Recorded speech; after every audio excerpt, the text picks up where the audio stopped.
Okay, this is the time that I ask for your indulgence, till 1:15, since we needed a chance to eat, provide, have a personal break. So we're going to begin the work session at 1:15. We're in the executive conference room, Melody Lane Bisbee. Any item on this agenda is open for discussion and begin with the roll call. District 1. Crosby is here. District 2, Supervisor English is present. District 3. Supervisor Judd is here. We have a complete board for the work sessions. Members of the public may also attend this meeting by Microsoft Teams computer or mobile app or by phone by calling 602-609-7513 or 888-680-6714. Conference ID 868-534-71#. If you have trouble accessing this meeting remotely, call 520-432-9200 for directions. Work sessions are a time for county staff to inform and discuss agenda items with the Board of Supervisors, and public comments will not be taken. Introductions, as always in work sessions, for our record particularly. Before you speak, if you would give your name and your title so that the record can be complete. And having said that, Marty, I'll turn it over to you. Okay. Thank you, Madam Chair. Marty Haverty, Public Works Director. I wanted to start out, you have a stack of attachments down underneath your hand there.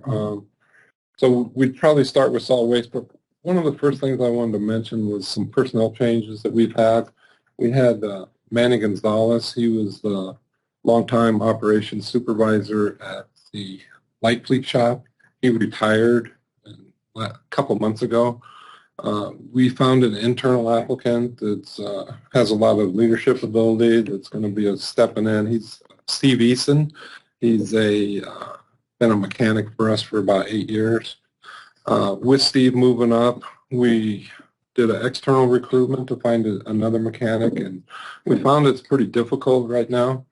But we did find a young man from Douglas who was working for Courtesy Chevrolet, and we hired.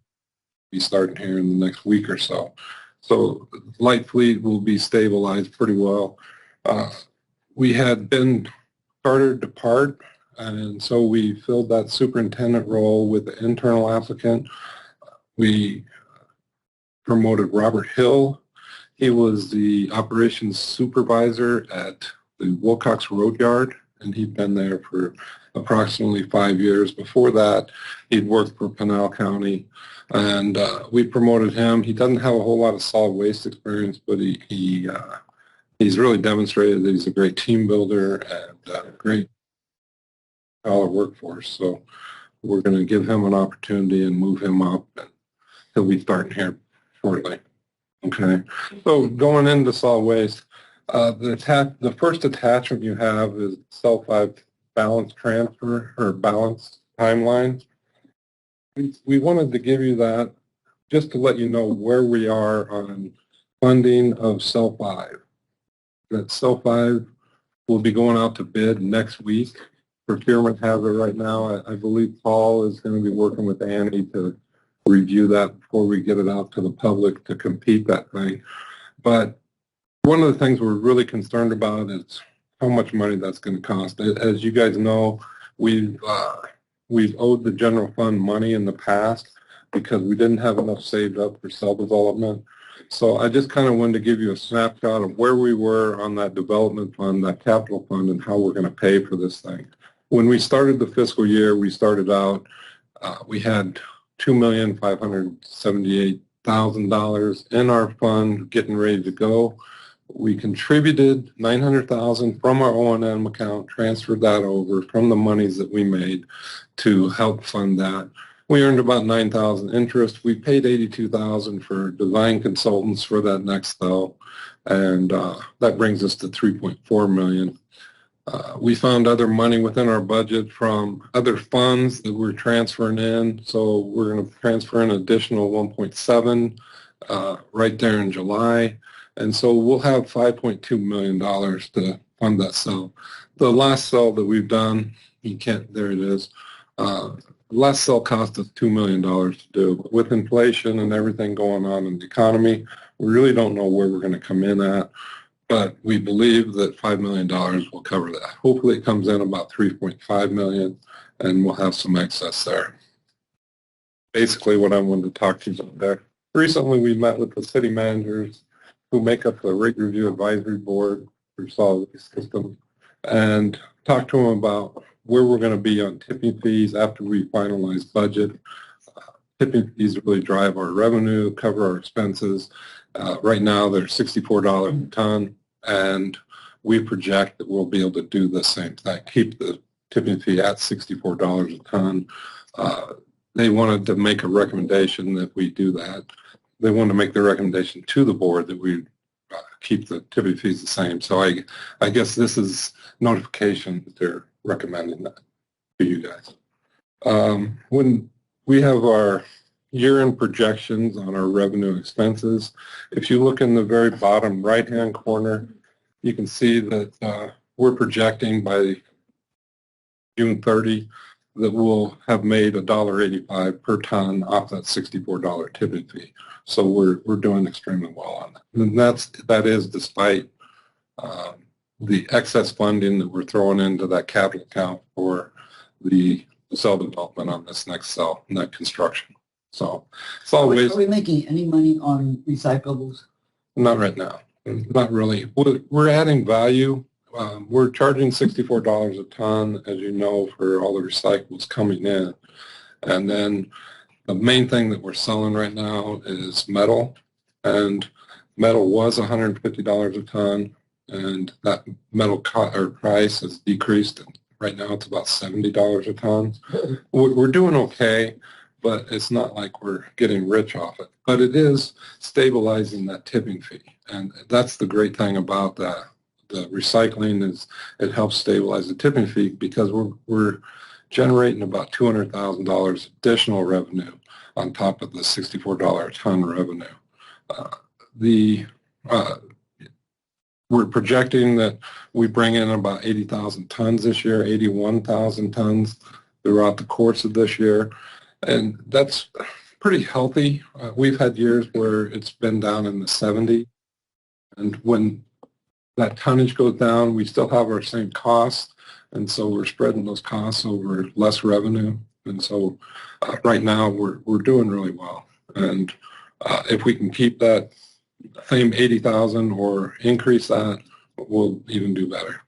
We have some plans to improve transfer stations. We've been doing it. We have a 5-year plan to make improvements. These transfer stations are 20 years old or so, and they've had a lot of trash run through them. A lot of customers come into the buildings, back up a truck and trailer and that kind of thing, and so they're pretty tore up. So we probably spent $200,000 so far in the last 2 years improving the transfer stations, and we slated moving forward each year for the next 5 years. So we're doing pretty well on solid waste. Any questions on solid waste? Can you tell us about the cost shifting between municipalities and the county? If I don't know if you're ready to talk on that or not, but basically, when I was on the city council, it was always an issue that the county was charging such and such for their tipping fees. But then again, you also had your county. The city contains county residents. Have you thought about that at all, as far as the impact to the municipalities? Yeah, we're really required to by the rate review board. All the city managers sit on the rate review board, and they really pay attention to all of our charges and everything that we're doing. And one of the things that we really want to do is make sure everyone's paying the same amount. So we come up with the $64 a ton charge, which covers our expenses, and it's kind of in this cash flow in the top half, what makes up that $64 that we're covering. So everyone's paying the same thing. The thing where you may be referring to is the rural transfer stations, and we may not charge enough to each rural resident coming in there. So the county, this is probably 6 or 7 years ago, started giving us money to make up for the losses transfer stations. That way, the cities aren't paying any portion of what the cost is on the rules. So we really did an accounting and analysis on our rural transfer station costs and made sure that the county was providing enough money to cover the costs on all the rules, and then all the cities cover the costs on the city stuff. And what other rural transfer stations? We have 10 rural transfer stations. I'll go through them real quick. Portal, San Simon, Bowie, Tombstone, Double Adobe, Dragoon, Sunsides, Elfrida, St. David, thank you. What's that? You got enough? Sunzona. Is there one on J6 or anyone out in there? No, there's not. I might have hit them all. Sound like all the communities are here. Yeah. Mr. Haverty, part of the juggling that I was talking about having to do with the cities is I don't know what municipalities charge their sewer and their trash on the same bill that Sierra Vista did. So they had that juggling act to deal with their tipping fees. Of course, anytime the county raise their tipping fees, they say, oh, the county's doing this and that. Yeah, each community is completely different in the way they bill for their enterprise funds, because City of Wilcox also has gas that they offer their residents, and that's provided by the city. Is it the same bill? I think so, Oh, yeah. how about that? So they do a lot of different things, and they also don't provide the service themselves. They may contract with the agency. That's most. Yeah, and like City of Wilcox, they contract with a private hauler. They go around and do all the collection, and then the City of Wilcox pays the tipping fee for that tonnage. They don't necessarily pay for the trash service. The individuals in the city pay that vendor. So it's kind of apples and oranges each community. Good. Any other questions? Okay. But we got our head above the water on, it just always amazes me. And I'm sure there's a really good reason, but why does every cell have to be engineered? Looks like if you engineered one, you could build the next. I'm not an engineer, but from what I'm looking at guys. They're not the same, in different terrain. Yeah. They have to have a plan that's specific, because they're not all exactly the same size and depth. each cell we have to submit our plans to ADQ, and they have to approve the plans. Even for the same location. Yeah. If it were flat, it might, like out in the middle of the dry lake, that'd all be kind of the same, but it's. So have you ever been to Whetstone? It's flat. There's hills up there. So if there's no other questions, I'll move on to Sure, highways go ahead. real quick. You have the Gantt chart in front of you, the large chart. This is something that Jason worked up for us. And I gotta say that this is done on Microsoft Project, and I don't know if I tried to use Microsoft Project, but it's the hardest Microsoft program to actually use. It is very difficult. So Jason kind of self-taught him this, and so kudos to Jason. He did a great job. I got it. And the other thing I want to mention personnel-wise, forgot, we just made Jason the operations superintendent permanently for highways. So he was reclassified. Yeah, doing a great job there. Okay, so I have this broken down, or Jason broke it down into the 4 different districts. We have 5 road yards. We combined Douglas and Elfrida with 1 supervisor. So we have it broken down into 4. And I wanted to show you what we have planned for the next quarter for our work that we're going to be conducting in each road yard. In each one of them, the top 2 solid bars are maintenance grading and right-of-way mowing, which are always really the core of our mission, is to make sure we're taking care of those things first. then we go into our other projects. As we go into Bisbee, right now we're on Gleason Road, just finishing that up. As you can see, it's kind of a charcoal colored bar, and it's running over into May 14th. Jason's crew out there, we really had to combine a lot of staff and go out and do that chip seal. We're doing a single chip on Gleason. The other thing we're doing, kind of hopping ahead, we're also going to be chip sealing Charleston Road. Jason and I have talked about we want to have kind of an east and west corridor going from Cerro Vista all the way over to Elfrida. And it's between those two, they're probably two of our more scenic roads in the county. And we're going to go in, chip seal those, fog them, and get them striped. The Gleason Road will be done here soon. So it'll be coming up quickly. But one of the things Jason told me is there's people interested in going out and doing drives on them. Like there's a Model A club up in Tucson that has approached us, and they're going to bring all their people down and go from Charleston, Cerro Vista, all the way over to Elfrida on these nice scenic drive roads. Kind of cool. Yeah. Yeah. So we're going to do finish up on Gleason. They've got the single chip down right now. They're doing a great job. Going down just a little bit. We're working on the Cerro Vista Regional Service Center.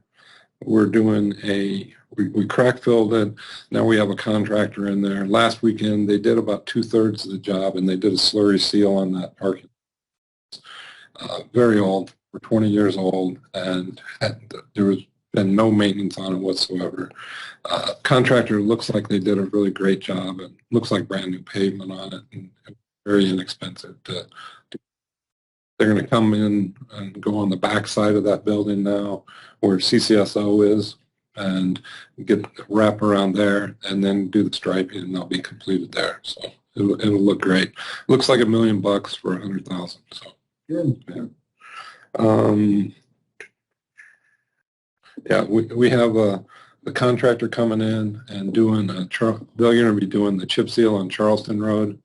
One of the reasons why we did it is we have limited staff, limited equipment, and we wanted to get the most bang for our buck. So we're going to have this contractor come in and do the 20 miles to Charleston. They're going to go from Service to all the way to Tombstone, and they're going to perform the work while we're coming down and doing other chip seal projects. So we'll get more done this year. Presidential States, we'll be chip sealing that after July. And we're going to be doing some work at the apron. I don't know if you've driven into the Bisbee transfer station lately off Tollville Road. Extremely rough, a lot of holes in it. So Highways Group is going to help out and do some repair work there. Moving down into Benson, again, we have maintenance grading, right-of-way mowing. We're going to be doing some chip seal in Cascabel, so a little bit of prep work here is going on now, and we'll be chip sealing Cascabel, Pomerine area, right about June 11th, 10th, first week in June. How many miles Cascabel?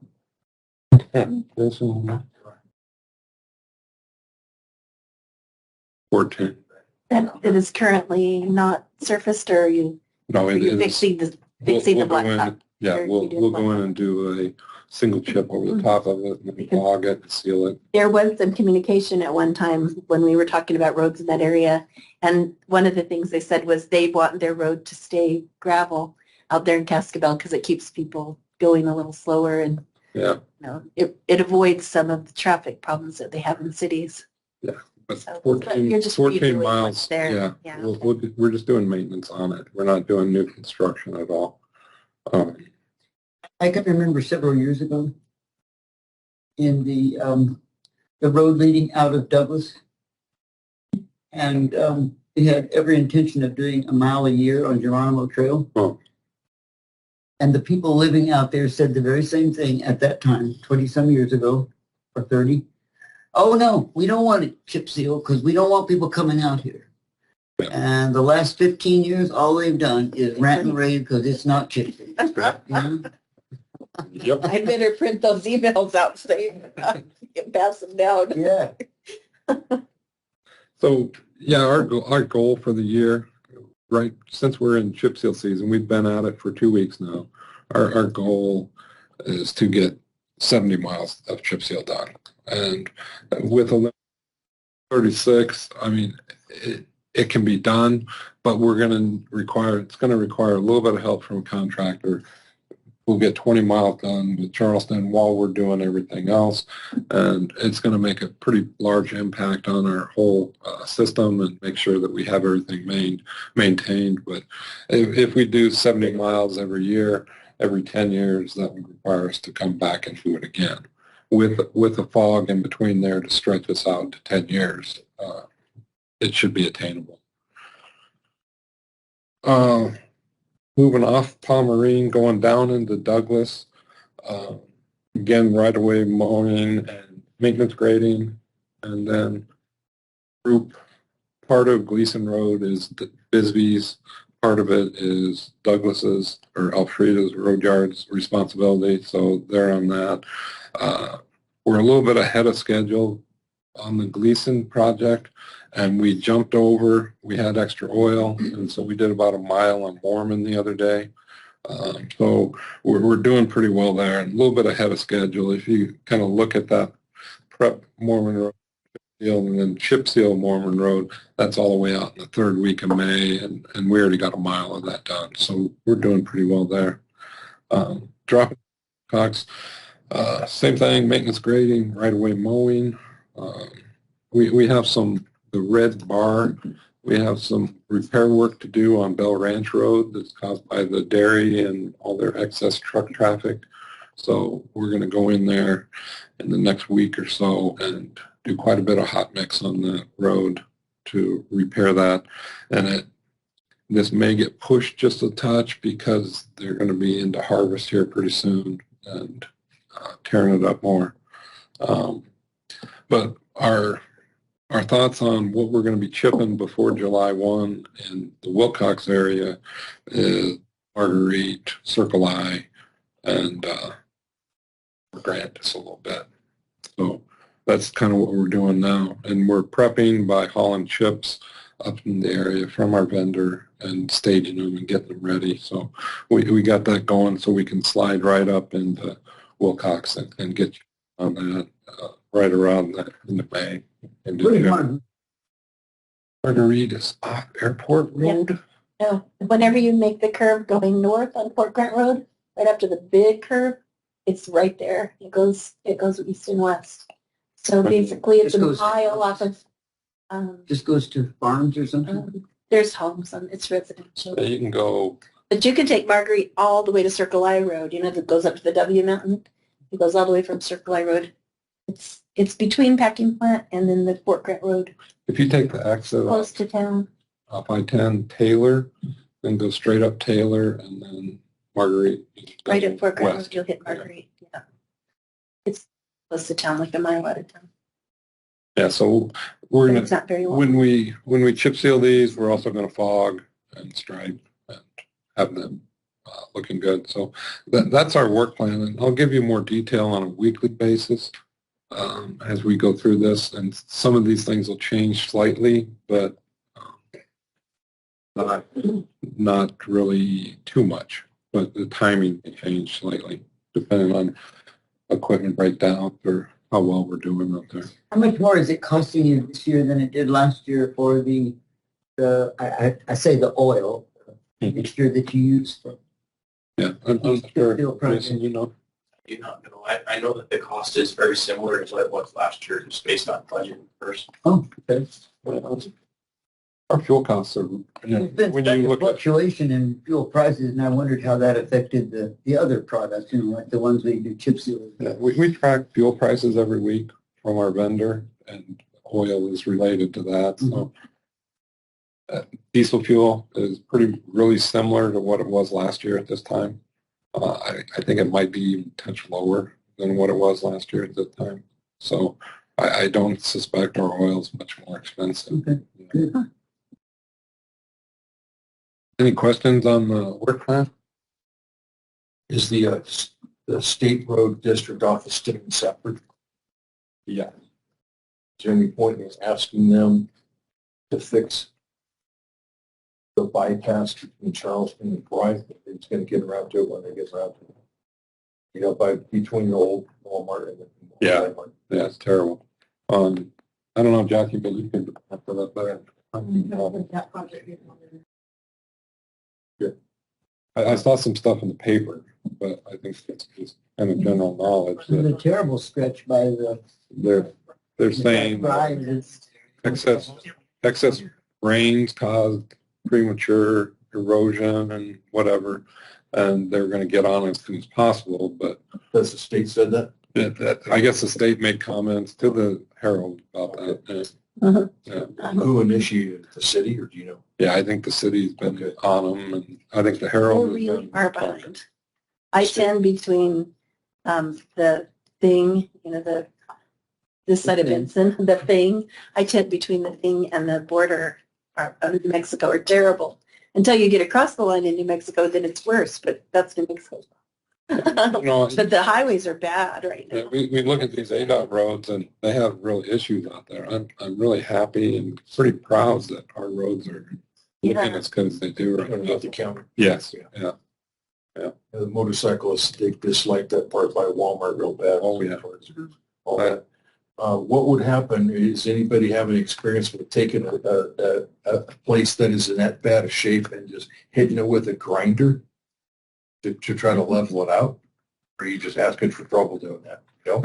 Yeah, they could know it. Well, grind it too much, then you look increase it. I want to ground it just the right amount. They do that, and then they can ship it. That's friction course on top of it. You Okay. grind off the old friction course. Kind of like similar. How successful is it, I guess, is It lasts 5 to 10 years. I mean,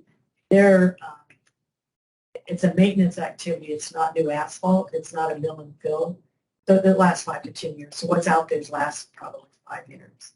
So it's time to renew it, but they have priorities and lack of funding. And I think that's what was done on Yeah, that's what they do. Yeah, you grind it off. grind and put a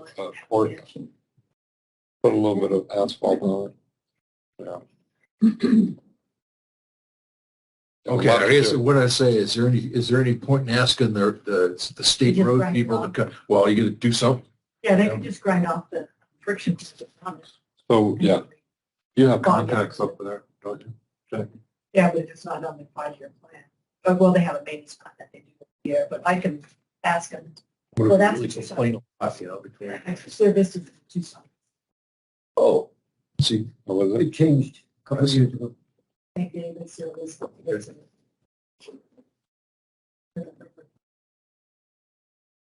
With that, that's all I have for you. I'd be happy to answer any questions. what did we get for doing the Sierra Vista Service Center? We get Yeah, why did we do it? Oh, basically we do it because the asphalt is in such terrible condition. It's not a county highway. We're using funds that come from LTA or from VLT out of Okay. our budget. So vehicle license tax restricted fund. So we're helping out the county as a whole by doing these for the county as a group. Okay. County facility. Okay. Yeah, I thought you meant the city yard. Oh, There no, by the, okay. Yeah, plenty Yeah. of, right by the hospital. across the street from the house. Okay. Yeah, I thought you meant the city Yeah. yard that's off of Avenida. Oh, no. No, I'd want You something would from never them. do that. Okay, there you go. There you go. It says Sierra Vista, so anyway. Yeah. Let's see. So last time we heard from you, Mr. Haverty, you were, I guess, telling us to expect something like a 30% increase in the cost of paving, but you're saying right now it's not as bad as your previous estimate. Yeah. That's good. Yeah, it's really reasonable. Now, if we went to a contractor and they went out and did asphalt, that'd be a different story probably. But we're not doing asphalt, we're doing chip seal, which is just basic maintenance. Right. Yeah, very reasonable. And I think we get a big bang for our buck on that. and keeps our roads preserved, and so it's working well so far. Thank you. Yeah. I have no further questions. Any questions? No, Mr. thank you. Kowalczyk, you want to add anything? No. Great job. Thank you. Yeah, lot of information. And you said you thought that before summer, we would be starting on 5 on the new cell? Yeah, we really need to. I think it's going to be the point where we're full right around November, December. So we really need to get this going. So board's filling up pretty quickly. Mm-hmm. It's lasted since 2017, so we've gotten quite a bit of time out of it for that $2 million.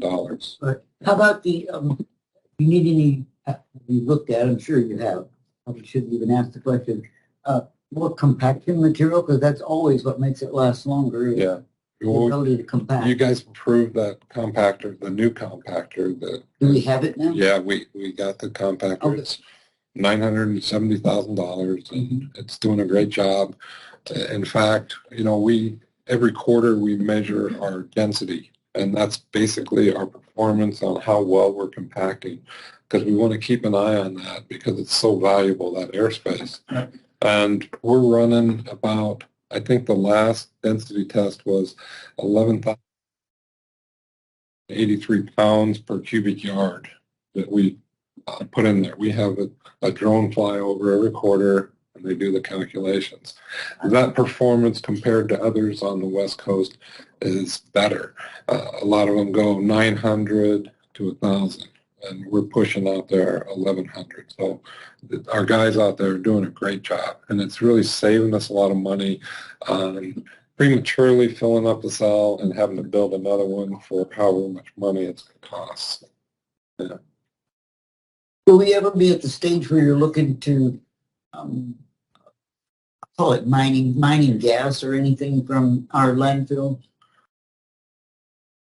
It's a possibility. I mean, you can always, you look at those things and you could do a cost-benefit analysis. The pipelines to where it would go? One of the things is, we have to report to DEQ on so many things with the landfill, and one of them is gas production. How much that trash is degrading down below and generating gas. And so our gas production at our landfill is extreme, mainly because we're in the Southwest and our trash isn't real moist. We don't have the organics that people back east, say in Massachusetts, would have in their landfill. They have a lot of yard waste and things like that in there that generate a lot of methane. West Coast desert landfills really don't have methane generation. It's interesting you talk about mining. There's some landfills that had never had recycling ever, and so they'll go in and mine their landfill for metal and aluminum and things like that. And, doing the cost benefit, if it pays for itself, the prices of metals are high enough, it may pay for itself to deconstruct your landfill and mine the metals out of there. But we're not at that point right now. All those kids. Well, I'm sure we didn't have the same technology when we put the central landfill in Elfrida. Right. And I see those gas pipes, coming out. So I know we're checking on it. I just wondered, since that one, I won't say it was a slap and go. It was a necessity at the time because, anyway, it was a necessity. Yeah, it's interesting. We just pulled gas samples, and we have a consultant who used to work for us that does all of our reporting to DEQ. But the gas production at those different landfills, especially Elfrida, that's older, that you have more degeneration in the trash and more gas production. The gas production kind of goes like this. And Jason and I were just talking about it the other day. It goes like this kind of weather. Barometric pressure raises, the gas production raises. And so that sets off alarms with the EQ saying, okay, you need to have some other method to get rid of gas instead of just pipes. We may need to do turbines, or you may need to do a burner, a flare. You see a lot of landfills back east that have flares all over them, and that's because they have excess gas production. They have to burn it off. And then you can also generate electricity with it in some places if you have enough, but we don't have anywhere near that just because we're desert dwellers. Right. Yeah. All right. If there's nothing further, this meeting is adjourned.